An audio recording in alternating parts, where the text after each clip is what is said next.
National African Federated Chamber of Commerce and Industry celebrating its 60th anniversary in Durban. This highlights its 6 decades of work focusing on the economic empowerment of African businesses.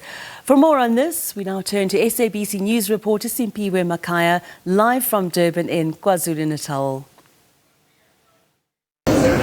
Well, thank you very much. Indeed, NAFCOC is today celebrating its 60th anniversary, looking at the road it has traveled, in assisting businesses, particularly those that are owned by, Africans in the country, and also the contribution that this particular organization has held.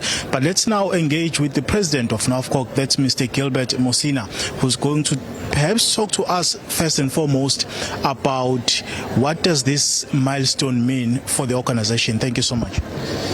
First and foremost, I want to really appreciate the opportunity you are giving us, but then at the same time indicate that this anniversary to us is a very significant milestone because, look, we are reflecting that we are the oldest, the largest business chamber in the country, the most progressive because we have been formed as a pillar of our economic transformation.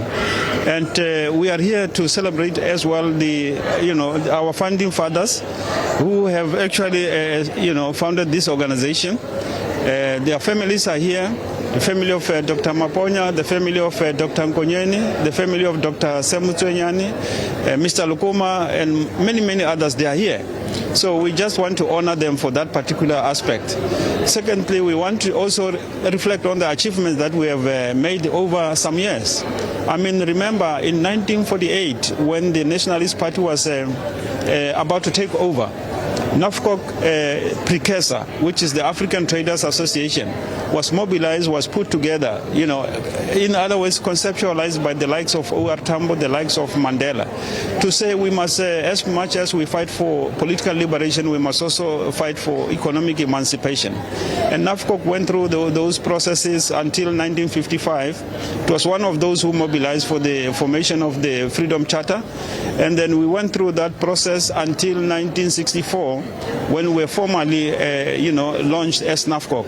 And then from there, with our interaction with our leaders who were in prison, some were in exile, we were instructed to look into the formation of establishment of the African Bank.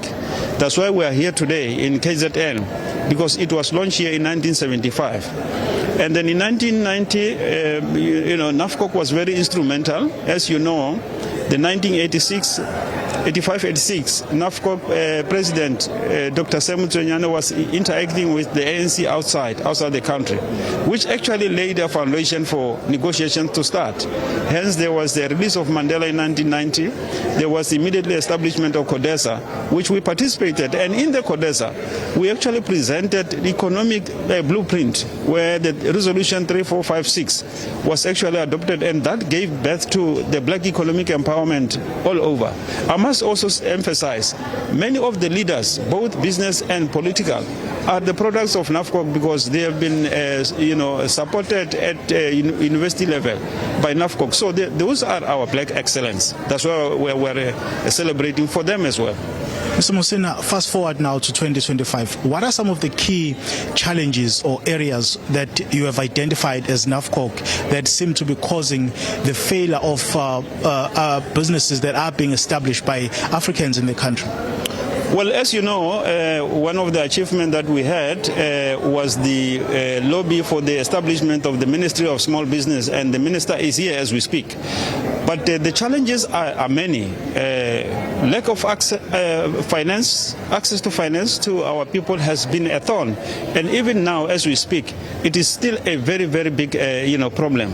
The whole issue of the Black Industrialist Program, which is, is there, government put it there, but those who administer it are government officials, so they don't understand business. So our people cannot access that. So the question of the markets, I mean, most of our people are trying their best. but their products are not marketed enough by the various investment, sort of initiative or institute within government. So we are saying, and we want to say this to the President, to ministers of trade and industry, Minister of Small Business. We need an urgent, establishment of a real SME fund, which will be dedicated to SME. We need government to create conducive, conditions. For instance, now you have small business are not properly formalized, and there is no regulation on a market like that. So government, if it can formalize small business, will then be able to access subsidies and incentive. But at the moment, we don't. And this is what actually happened during the COVID. Only big businesses benefited out of the bailout fund, but small businesses were disqualified because they are not formalized. And I must also indicate now, the current problem facing us here in South Africa is that our borders has not been very strict. We are not actually saying people must not come to South Africa, but people must come to South Africa in a formal way, in a legal way. If they come as investors, they will prove that they have got money to invest. But if they come and participate in the formal sector, you will then have a crisis of the spaza shops with all the troubles, crime and other poisonous food which have been there. So we want government to sit down with us so that we can find a solution. Recently in Parliament, we saw, of course, the passing of the budget vote, which took place. Just your reaction as NAFCOC to that, bearing in mind the political dynamics that were at play.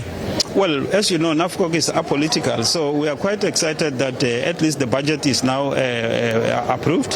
How it is approved is the matter of all politicians, but at the end of the day, you need money in order for the country to run. You need money for services to be rendered. So we appreciate that. Although, of course, when you come to the issue of VAT, we have already expressed our view to say, look, that was, not the best option that government or the minister should have considered too. In fact, the Minister of Finance should have sit with us. We will have shown the minister the best option to increase the revenue. For instance, you have got so many rich people, multi-billionaire people, but you need to tax the rich in order to subsidize the poor. That's our position. You have got many corporate companies which have got huge amount of money. So that's where the tax must go. And not to overburden the small business with the VAT, implication. So, but anyway, we will engage the minister for the next year budget for the years to come, so that we protect the small business, the informal sector from, being the victim of VAT as well. Thank you so much for your time, Mr. Masina. Thanks. That's the president of NAFCOC here at the Durban IECC, Mr. Gilbert Masina. It's back to you in studio for now.